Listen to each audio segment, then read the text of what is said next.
고린도전서 13장. 이제 내가 가장 좋은 길을 여러분에게 보여드리겠습니다. 내가 사람의 모든 말과 천사의 말을 할 수 있을지라도 내게 사랑이 없으면 울리는 징이나 요란한 꽹과리가 될 뿐입니다. 내가 예언하는 능력을 가지고 있을지라도, 또 모든 비밀과 모든 지식을 가지고 있을지라도, 또 산을 옮길 만한 모든 믿음을 가지고 있을지라도 사랑이 없으면 아무것도 아닙니다. 내가 내 모든 소유를 나누어 줄지라도, 내가 자랑 삼아 내 몸을 넘겨줄지라도 사랑이 없으면 내게는 아무런 이로움이 없습니다. 사랑은 오래 참고 친절합니다. 사랑은 시기하지 않으며 뽐내지 않으며 교만하지 않습니다. 사랑은 무례하지 않으며 자기의 이익을 구하지 않으며 성을 내지 않으며 원한을 품지 않습니다. 사랑은 불의를 기뻐하지 않으며 진리와 함께 기뻐합니다. 사랑은 모든 것을 덮어주며 모든 것을 믿으며 모든 것을 바라며 모든 것을 견딥니다. 사랑은 없어지지 않습니다. 그러나 예언도 사라지고 방언도 그치고 지식도 사라집니다. 우리는 부분적으로 알고 부분적으로 예언합니다. 그러나 온전한 것이 올 때에는 부분적인 것은 사라집니다. 내가 어릴 때에는 말하는 것이 어린아이와 같고 깨닫는 것이 어린아이와 같고 생각하는 것이 어린아이와 같았습니다.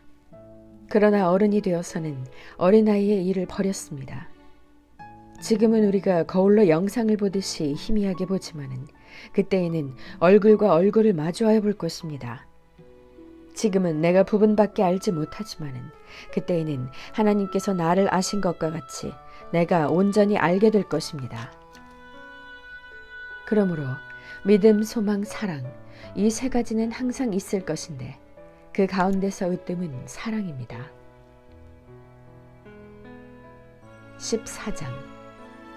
사랑을 추구하십시오. 신령한 은사를 열심히 구하십시오. 특히 예언하기를 열망하십시오. 방언으로 말하는 사람은 사람에게 말하는 것이 아니라 하나님께 말하는 것입니다. 아무도 그것을 알아듣지 못합니다. 그는 성령으로 비밀을 말하는 것입니다. 그러나 예언하는 사람은 사람들에게 말하는 것입니다. 그는 덕을 끼치고 위로하고 격려하는 말을 합니다. 방언으로 말하는 사람은 자기에게만 덕을 끼치고 예언하는 사람은 교회에 덕을 끼칩니다. 여러분이 모두 방언으로 말할 수 있기를 내가 바랍니다마는 그보다도 예언할 수 있기를 바랍니다. 방언을 누가 통역하여 교회에 덕을 끼치게 해주지 않으면 방언으로 말하는 사람보다 예언하는 사람이 더 훌륭합니다.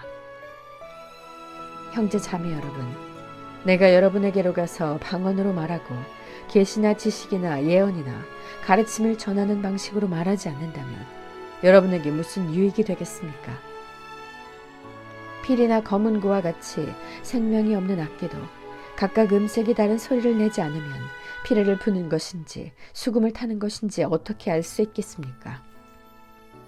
또 나팔이 분명하지 않은 소리를 내면 누가 전투를 준비하겠습니까? 이와 같이 여러분도 방언을 사용하기 때문에 분명한 말을 하지 않는다면 그 말이 무슨 뜻인지 남이 어떻게 알겠습니까? 결국 여러분은 허공에다 대고 말하는 셈이 될 것입니다. 이 세상에는 수많은 종류의 말이 있습니다. 그러나 뜻이 없는 말은 하나도 없습니다. 내가 그 말의 뜻을 알지 못하면 나는 그 말을 하는 사람에게 딴 세상 사람이 되고 그도 나에게 딴 세상 사람이 될 것입니다. 이와 같이 여러분도 성령의 은사를 갈구하는 사람들이니 교회에 덕을 끼치도록 그 은사를 더욱 넘치게 받기를 힘쓰십시오. 그러므로 방언으로 말하는 사람은 그것을 통역할 수 있기를 기도하십시오. 내가 방언으로 기도하면 내 영은 기도하지만 내 마음은 아무런 열매를 얻지 못합니다. 그렇다면 어떻게 해야 하겠습니까? 나는 영으로 기도하고 또 깨친 마음으로도 기도하겠습니다. 나는 영으로 찬미하고 또 깨친 마음으로도 찬미하겠습니다. 그렇지 않고 그대가 영으로만 감사를 드리면 갓 믿기 시작한 사람은 그것이 무슨 뜻인지를 알아듣지 못하므로 어떻게 그 감사 기도에 아멘 하고 말할 수 있겠습니까? 그대가 훌륭하게 감사 기도를 드린다고 해도 다른 사람에게는 덕이 되지 않습니다. 나는 여러분 가운데 누구보다도 더 많이 방언을 말할 수 있음을 하나님께 감사합니다. 그러나 나는 방언으로 만마디 말을 하기보다도 다른 사람을 가르치기 위하여 나의 깨친 마음으로 교회에서 5마디 말을 하기를 원합니다. 형제자매 여러분, 생각하는 데는 아이가 되지 마십시오. 악에는 아이가 되고 생각하는 데는 어른이 되십시오. 율법에 이렇게 기록되어 있습니다. 주님께서 말씀하시기를 내가 방언을 하는 사람의 혀와 딴 나라 사람의 입술로 이 백성에게 말할지라도 그들은 나의 말을 듣지 않을 것이다 하셨습니다. 그러므로 방언은 신자들에게 주는 표징이 아니라 불신자들에게 주는 표징이고 예언은 불신자들에게 주는 것이 아니라 신자들에게 주는 것입니다. 온 교회가 한자리에 모여서 모두가 방언으로 말하고 있으면 갓 믿기 시작한 사람이나 믿지 않는 사람이 들어와서 듣고 여러분을 미쳤다고 하지 않겠습니까? 그러나 모두가 예언을 말하고 있으면 갓 믿기 시작한 사람이나 믿지 않는 사람이 들어와서 듣고 그 모두에게 질책을 받고 심판을 받아서 그 마음속에 숨은 일이 드러나게 됩니다.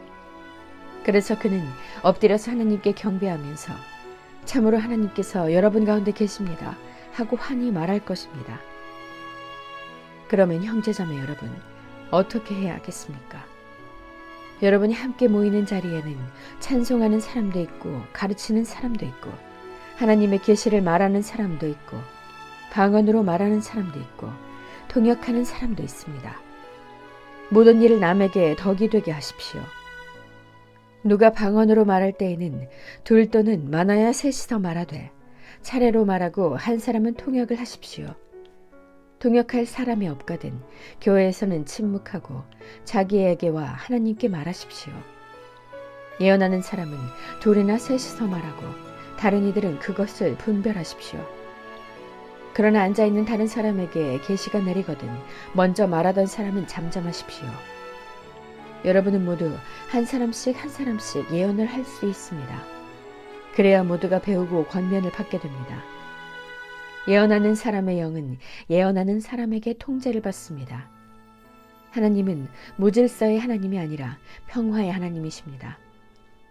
성도들의 모든 교회에서 그렇게 하는 것과 같이 여자들은 교회에서는 잠자코 있어야 합니다. 여자에게는 말하는 것이 허락되어 있지 않습니다. 율법에서도 말한 대로 여자들은 복종해야 합니다. 배우고 싶은 것이 있으면 집에서 자기 남편에게 물으십시오. 여자가 교회에서 말하는 것은 자기에게 부끄러운 일입니다. 하나님의 말씀이 여러분에게서 났습니까? 또는 여러분에게만 내렸습니까? 누구든지 자기가 예언자이거나 성령을 은사로 받은 사람이라 생각하거든 내가 여러분에게 써보내는 이 글이 주님의 명령이라는 것을 알아야 합니다. 누구든지 이것을 인정하지 않으면 그 사람도 인정을 받지 못할 것입니다. 그러므로 나의 형제 자매 여러분, 예언하기를 열심히 구하십시오. 그리고 방언으로 말하는 것을 막지 마십시오. 모든 일을 적절하게 하고 질서 있게 해야 합니다. 15장. 형제 자매 여러분, 내가 여러분에게 전한 복음을 일깨워 드립니다. 여러분은 그 복음을 전해받았으며 또한 그 안에 서 있습니다. 내가 여러분에게 복음으로 전해드린 말씀을 헛되이 믿지 않고 그것을 굳게 잡고 있으면 그 복음을 통하여 여러분도 구원을 얻을 것입니다.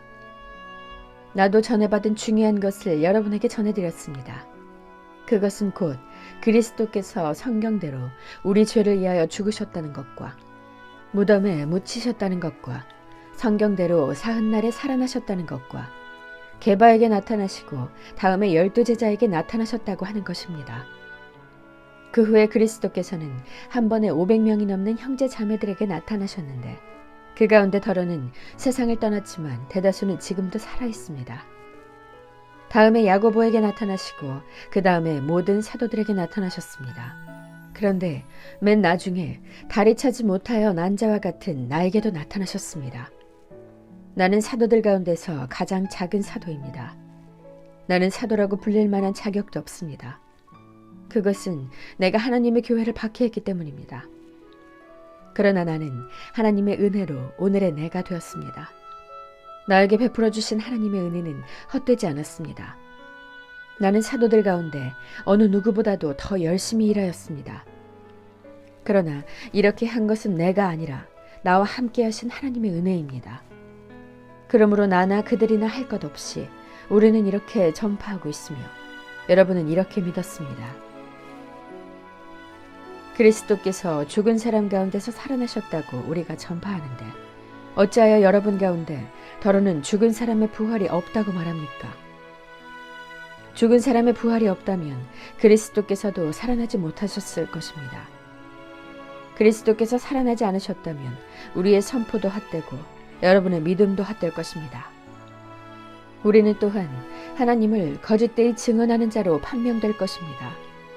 그것은 죽은 사람이 살아나는 일이 정말로 없다면 하나님께서 그리스도를 살리지 아니하셨을 터인데도 하나님께서 그리스도를 살리셨다고 하나님에 대하여 우리가 증언했기 때문입니다. 죽은 사람들이 살아나는 일이 없다면 그리스도께서 살아나신 일도 없었을 것입니다. 그리스도께서 살아나지 않으셨다면 여러분의 믿음은 헛된 것이 되고 여러분은 아직도 죄 가운데 있을 것입니다. 그리고 그리스도 안에서 잠든 사람들도 멸망했을 것입니다. 그리스도 안에서 우리가 바라는 것이 이 세상에만 해당되는 것이라면 우리는 모든 사람 가운데서 가장 불쌍한 사람일 것입니다. 그러나 이제 그리스도께서는 죽은 사람들 가운데서 살아나셔서 잠든 사람들의 첫 열매가 되셨습니다. 한 사람으로 말미암아 죽음이 들어왔으니 또한 한 사람으로 말미암아 죽은 사람의 부활도 옵니다. 아담 안에서 모든 사람이 죽는 것과 같이 그리스도 안에서 모든 사람이 살아나게 될 것입니다.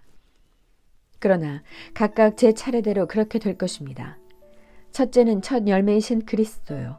그 다음은 그리스도께서 재림하실 때에 그리스도께 속한 사람들입니다. 그때가 마지막입니다.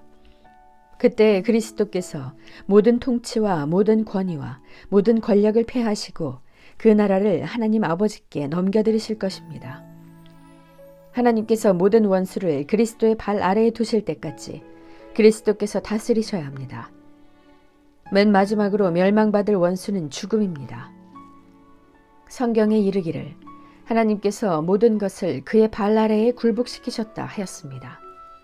모든 것을 굴복시키셨다고 말할 때에는 모든 것을 그에게 굴복시키신 분은 그 가운데 들어있지 않은 것이 명백합니다.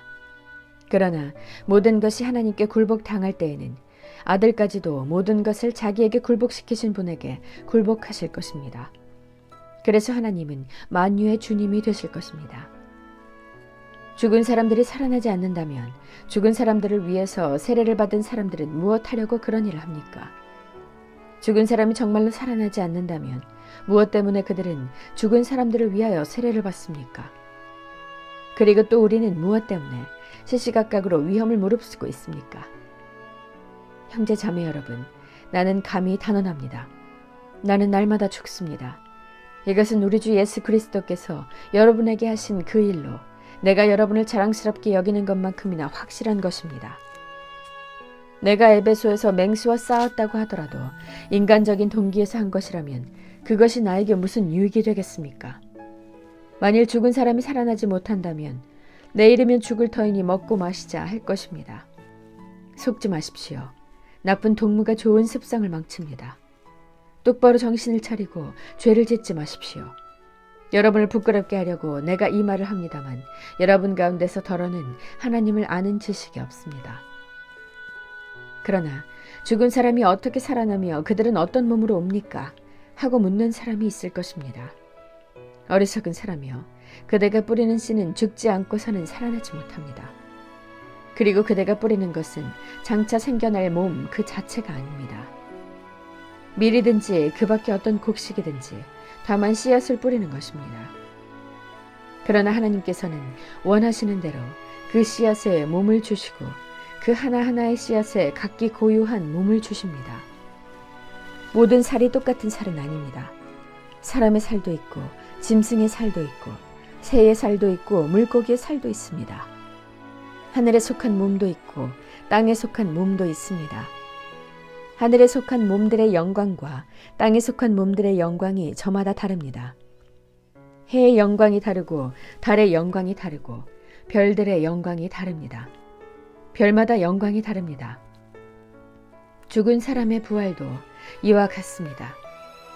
썩을 것으로 심는데 썩지 않을 것으로 살아납니다. 비천한 것으로 심는데 영광스러운 것으로 살아납니다. 약한 것으로 심는데 강한 것으로 살아납니다. 자연적인 몸으로 심는데 신령한 몸으로 살아납니다. 자연적인 몸이 있으면 신령한 몸도 있습니다. 성경에 첫사람 아담은 산 영이 되었다고 기록한 바와 같이 마지막 아담은 생명을 주시는 영이 되셨습니다. 그러나 신령한 것이 먼저가 아닙니다. 자연적인 것이 먼저요. 그 다음이 신령한 것입니다. 첫 사람은 땅에서 났으므로 흙으로 되어 있지만 둘째 사람은 하늘에서 났습니다. 흙으로 빚은 그 사람과 같이 흙으로 되어 있는 사람들이 그러하고 하늘에 속한 그분과 같이 하늘에 속한 사람들이 그러합니다. 흙으로 빚은 그 사람의 형상을 우리가 입은 것과 같이 우리는 또한 하늘에 속한 그분의 형상을 입을 것입니다. 형제 자매 여러분, 내가 말하는 것은 이것입니다. 살과 피는 하나님 나라를 유산으로 받을 수 없고 썩을 것은 썩지 않을 것으로 유산을 받지 못합니다. 보십시오. 내가 여러분에게 비밀을 하나 말씀드리겠습니다. 우리가 다 잠들 것이 아니라 다 변화할 터인데 마지막 나팔이 울릴 때에 눈 깜빡할 사이에 호련히 그렇게 될 것입니다. 나팔 소리가 나면 죽은 사람은 썩어 없어지지 않을 몸으로 살아나고 우리는 변화할 것입니다. 썩을 몸이 썩지 않을 것을 입어야 하고 죽을 몸이 죽지 않을 것을 입어야 합니다. 썩을 이 몸이 썩지 않을 것을 입고 죽을 이 몸이 죽지 않을 것을 입을 그때에 이렇게 기록한 성경 말씀이 이루어질 것입니다. 죽음을 삼키고서 승리를 얻었다. 죽음아, 너의 승리가 어디에 있느냐? 죽음아, 너의 독침이 어디에 있느냐? 죽음의 독침은 죄요, 죄의 권세는 율법입니다. 그러나 우리 주 예수 그리스도를 통하여 우리에게 승리를 주시는 하나님께 우리는 감사를 드립니다. 그러므로 나의 사랑하는 형제 자매 여러분, 굳게 서서 흔들리지 말고 주님의 일을 더욱 많이 하십시오. 여러분이 아는 대로 여러분의 수고가 주님 안에서 헛되지 않습니다. 16장 성도들을 도우려고 모으는 헌금에 대하여 말합니다. 내가 갈라디아 여러 교회에 지시한 것과 같이 여러분도 그대로 하십시오. 매주 첫날에 여러분은 저마다 수입에 따라 얼마씩을 따로 저축해 두십시오. 그래서 내가 갈 때에 그제야 헌금하는 일이 없어야 할 것입니다. 내가 그리로 가게 되면 그때 여러분이 선정한 사람에게 내가 편지를 써주어서 그가 여러분의 선물을 가지고 예루살렘으로 가게 하겠습니다. 나도 가는 것이 좋다면 그들은 나와 함께 갈 것입니다. 나는 마케도니아를 거쳐서 여러분에게로 가겠습니다. 내가 마케도니아를 지나서 여러분에게로 가면 얼마 동안은 함께 지낼 것이고 어쩌면 겨울을 나게 될지도 모르겠습니다. 그 다음에 여러분은 내가 가려는 곳으로 나를 보내주시기를 바랍니다. 지금 나는 지나가는 길에 잠깐 들러서 여러분을 만나보려는 것은 아닙니다. 주님께서 허락해 주시면 얼마 동안 여러분과 함께 머무르고 싶습니다. 그러나 오순절까지는 에베소에 머물러 있겠습니다. 나에게 큰 문이 활짝 열려서 일을 많이 할 수 있는 기회가 왔습니다. 그러나 방해를 하는 사람도 많이 있습니다. 디모데가 그리로 가거든 아무 두려움 없이 여러분과 함께 지낼 수 있도록 보살펴 주십시오. 그도 나와 마찬가지로 주님의 일을 하는 사람입니다. 그러므로 아무도 그를 업신여겨서는 안 됩니다. 그리고 그가 내게로 돌아올 때에 그를 평안한 마음으로 지니게 해서 보내주십시오. 나는 형제들과 함께 그를 기다리고 있습니다. 형제 아볼로에 대하여 말하겠습니다. 내가 그에게 다른 형제들과 함께 여러분에게 가라고 여러 번 권하였지만 그는 지금 갈 마음이 전혀 없습니다. 그러나 적절한 때가 오면 갈 것입니다. 깨어 있으십시오. 믿음에 굳게 서 있으십시오. 용감하십시오. 힘을 내십시오. 모든 일을 사랑으로 하십시오. 형제 자매 여러분, 나는 여러분에게 권합니다. 여러분이 아는 바와 같이 스데바나의 가정은 아가야에서 맺은 첫 열매요, 성도들을 섬기는 일에 몸을 바친 가정입니다. 그러므로 여러분도 이런 사람들에게 순종하십시오. 그리고 또 그들과 더불어 일하며 함께 수고하는 각 사람에게 순종하십시오. 나는 스데바나와 부드나도와 아가이고가 온 것을 기뻐합니다. 그것은 여러분을 만나지 못해서 생긴 아쉬움을 이 사람들이 채워주었기 때문입니다. 이 사람들은 나의 마음과 여러분의 마음에 생기를 불어넣어 주었습니다. 여러분은 이런 사람들을 알아주어야 합니다. 아시아에 있는 교회들이 여러분에게 무난합니다. 아굴라와 브리스가와 그 집에 모이는 교회가 다 함께 주님 안에서 진심으로 무난합니다. 모든 형제자매들이 여러분에게 무난합니다. 거룩한 입맞춤으로 서로 인사하십시오. 나 바울은 친필로 인사의 말을 씁니다. 누구든지 주님을 사랑하지 않는 사람은 저주를 받으라. 마라나타, 우리 주님 오십시오. 주 예수의 은혜가 여러분과 함께 있기를 빕니다. 나는 그리스도 예수 안에서 여러분 모두를 사랑합니다. 아멘. 아멘.